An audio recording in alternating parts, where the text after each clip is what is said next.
गांव में एक बुजुर्ग किसान रामलाल रहता था। उसके दो बेटे और एक बेटी थी, सोहन, मोहन और गीता। रामलाल के बेटे अक्सर अपनी बहन गीता को ताने मारते, बेटी तो पराया धन होती है, इसे पढ़ाने लिखाने का क्या फायदा।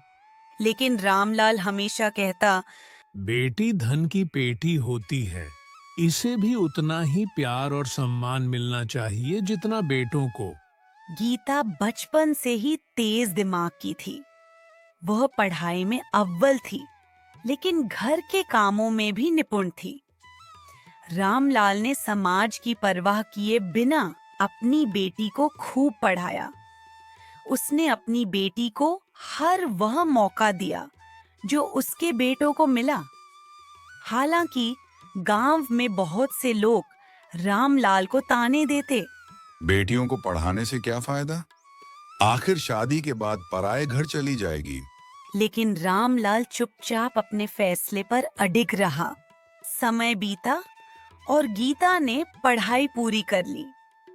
उसने सरकारी परीक्षा पास कर ली और एक अच्छी नौकरी मिल गई।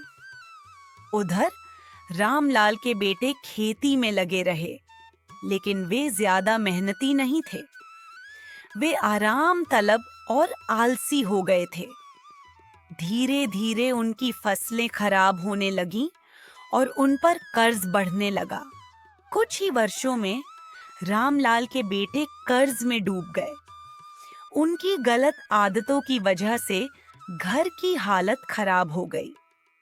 जब हालात बिगड़े तो उन्हें समझ में आया कि केवल संपत्ति ही सब कुछ नहीं होती, बल्कि मेहनत और समझदारी भी जरूरी है। इधर गीता अपनी मेहनत से एक बड़े पद पर पहुंच गई थी।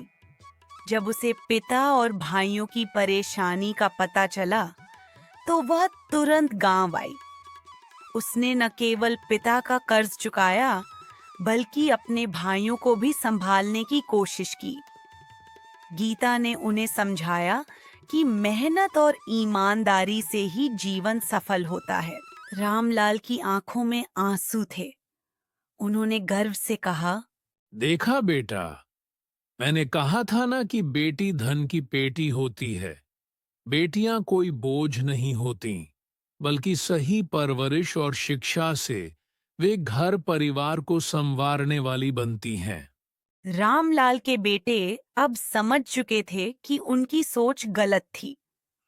गीता ने यह साबित कर दिया कि बेटियां सिर्फ पराया धन नहीं होती, बल्कि पूरे परिवार का सहारा बन सकती हैं।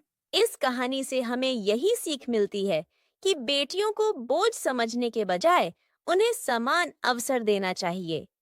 जब उन्हें सही शिक्षा और संस्कार मिलते हैं, तो वे परिवार और समाज को संवार सकती हैं।